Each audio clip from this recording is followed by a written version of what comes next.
સંખેડા તાલુકાના સરપંચો અને સ્થાનિક આગેવાનોએ તાલુકા પંચાયત કચેરીએ એકત્ર થયા. આવાસ આપો, ફરી સર્વે કરોના નારા લગાવી સૂત્રોચ્ચાર કરી તાલુકા વિકાસ અધિકારીને તાલુકા પંચાયત કચેરીની બહાર બોલાવી આવેદનપત્ર આપી ફરીથી સર્વે કરવાની માંગ કરી. જરૂરિયાતમંદ બાકી રહી ગયાના આક્ષેપ સાથે ફરીથી સર્વે કરાવવાની માંગ કરાઈ. સંખેડા તાલુકામાં આશરે 5500 જેટલા આવાસો મંજૂર થયા છે, પણ આ આવાસો મંજૂર થતાં પહેલાં તેનો સર્વે કરાયો હતો. આ સર્વે યોગ્ય રીતે ન થવાને કારણે અનેક જરૂરિયાતમંદ લોકો આવાસના લાભથી વંચિત રહી ગયા હોવાનો આક્ષેપ આવેલા સરપંચો દ્વારા કરાયો હતો, જેને કારણે સ્થાનિક સરપંચો હાલમાં પરેશાન બની ગયા છે. જેમના ઝૂંપડા છે, કાચા ઘર છે, તેમને આવાસ ન મળી હોવાની અને પાકા મકાન ધરાવતી વ્યક્તિઓને આવાસનો લાભ મળ્યો હોવાનો આક્ષેપ આવેદનપત્રમાં કરાયો છે. કેટલીક મહિલાઓએ હાથમાં તેમના કાચા ઘરો સાથેના ફોટા સાથે આવેદનપત્ર આપવા માટે આવી પહોંચેલી હતી. તાલુકા પંચાયતના ગેટથી લઈ તાલુકા પંચાયતના મકાન સુધી સરપંચો અને સ્થાનિક આગેવાનો રેલી સ્વરૂપે સૂત્રોચ્ચાર સાથે પહોંચ્યા હતા. તેમની સાથે ભાજપ શાસિત તાલુકા પંચાયતના પ્રમુખના પતિ મહિપાલસિંહ રાજપૂત, સરપંચ સંઘના પ્રમુખ નીતિનભાઈ શાહ, રતનપુરના સરપંચ મોતીભાઈ રોહિત સહિત સરપંચો, ડેપ્યુટી સરપંચો ઉપસ્થિત રહ્યા હતા. આવેદનપત્ર સ્વીકારવા માટે તાલુકા વિકાસ અધિકારી જીગર પ્રજાપતિને કચેરીના ઓટલે બોલાવાયા હતા. બહાર આવીને ટીડીઓ જીગર પ્રજાપતિએ આવેદનપત્ર સ્વીકાર્યું હતું. સરપંચો દ્વારા ફરીથી સર્વે કરવાની અને જરૂરિયાતમંદોને લાભ આપવા માટેની રજૂઆત કરાઈ હતી. આવેદનપત્ર અપાયા બાદ સરપંચો, ડેપ્યુટી સરપંચો દ્વારા પ્રતિક્રિયા અપાઈ હતી. આવો તેઓએ શું કહ્યું આપણે સાંભળીએ. મોતીભાઈ ભગાભાઈ, રતનપુર જૂથ ગ્રામ પંચાયત. અહીંયા મારી બહેનો, ભાઈઓ અને સરપંચો મોટી સંખ્યામાં આવેલા હોય એમનો દિલથી આભાર માનું છું. પણ અમારે ટીડીઓ સાહેબને આજે આવેદનપત્ર આપવાનું હતું. તમારી રજૂઆત એ છે કે અમે પહેલા તલાટી સાહેબને સૂચના આપેલી, ભાઈ તમે યાદી આપો. અમે યાદી આપી. યાદી આપ્યા પછી તાલુકામાંથી હુકમ થયો કે રીસર્વે કરો. 2 વખત રીસર્વે કર્યું. એમાં અમારા 220 હતા, એમાંથી 60 જ આવ્યા છે અને ગરીબ લોકોના ઘરો રીસર્વેમાં કાઢી નાખ્યા છે. એટલે મારી માગણી છે કે ભાઈ પાછા રીસર્વે થાય અને મારી બધી બહેનો અને ભાઈઓને મકાન વગરના છે. મોદી સાહેબે કીધું 2027 સુધીમાં હું કોઈ કાચું ઘર રહેવા નહીં દઉં. એટલે મોદી સાહેબને ખબર ન હોય કે તાલુકામાં હું રંધાઈ રહ્યું છે, પણ રીસર્વે કરવા ખોટું કામ કર્યું છે.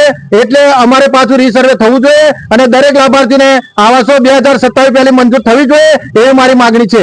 જો આવાસો મંજૂર નહીં થાય, નવી સર્વે નહીં થાય તો શું કરો? અમે ભૂખ હડતાલ પર બેસીશું.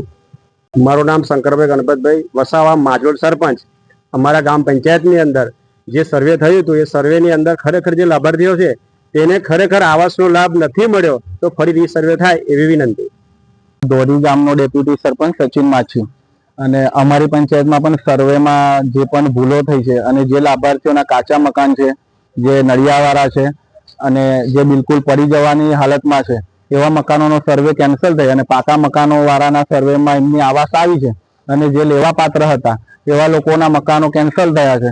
તો જે પણ આના યોગ્ય સર્વે કરનાર જે વ્યક્તિ જવાબદાર હતા એ બધાને પૂછપરછ કરી અને વ્યક્તિગત જે મકાન ઉપર જેની મંજૂરી આવી છે એ મંજૂરદાર જેની મંજૂરી આવી છે એના મકાનમાં જઈ અને રૂબરૂ તપાસ કરી અને આ આવાસની મંજૂરી પૂર્ણ કરે અને ફરીથી આ જે લાભાર્થીઓ બાકી રહી ગયા છે એમને ફરી લાભ મળે તે માટે હું નમ્ર વિનંતી કરું છું. અમારું ગામ કોટાલી છે. અમારા ગામમાં આવાસ આવી નહીં. સર્વે થયેલી છે પણ મંજૂર થઈ નહીં હજી. તો એના માટે કંઈક કાર્યવાહી કરો. હું હાંડોદ ગામનો ડેપ્યુટી સરપંચ વિશાલ પટેલ. સંખેડા તાલુકાની અંદર અગાઉના સમયની અંદર રીસર્વેનું આવાસનું બધી પંચાયતોમાં આવ્યું હતું.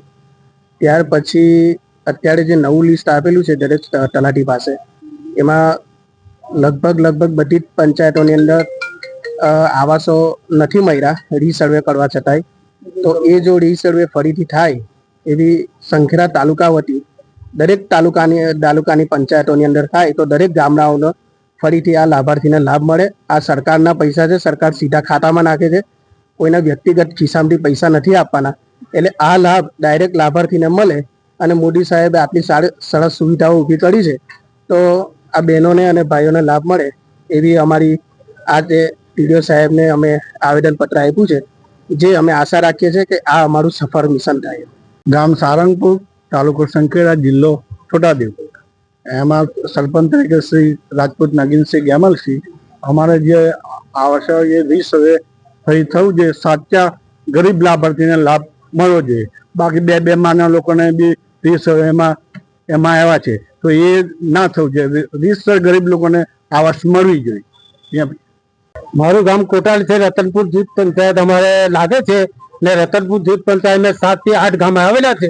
હવે 8 ગામમાં તમે મકાનોનું સર્વે કરાયું, એ સર્વે યોગ્ય રીતે થયું નથી અને રીસર્વે ફરી થાય ને તો અમે ગાંધી ચીજા માર્ગે આગળ ભૂખ હડતાલ પર બેસશું. એટલે જે સર્વે થયું છે તો 8 ગામે એક મકાન ગામ દીઠ લેવા જાય તો 10 મકાન થાય છે, તો 50 મકાન સરપંચ કેવી રીતે ફાળવણી કરે? અને સરપંચને તો ઝઘડા કરવાનું ઊભું કર્યું છે સરકારે.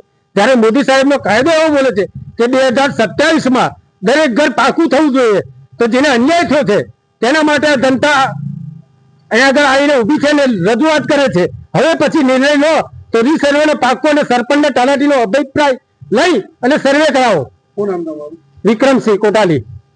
અગાઉ તલાટી દ્વારા નંદપુર ગ્રામ પંચાયતમાં સર્વે થયું. હવે સર્વે થયું, એકદમ ચુસ્ત પ્રમાણે સર્વે થયું. ત્યાર પછી રીસર્વે થયું. અત્યારે અમારા નંદપુર ગ્રામ પંચાયતમાંથી 65નું અમે સર્વે આપ્યું હતું, એમાંથી અત્યારે 3 મંજૂર થયા છે. આગલે 24માં પણ 3 જ આવ્યા હતા અને અત્યારે પણ 3 જ છે.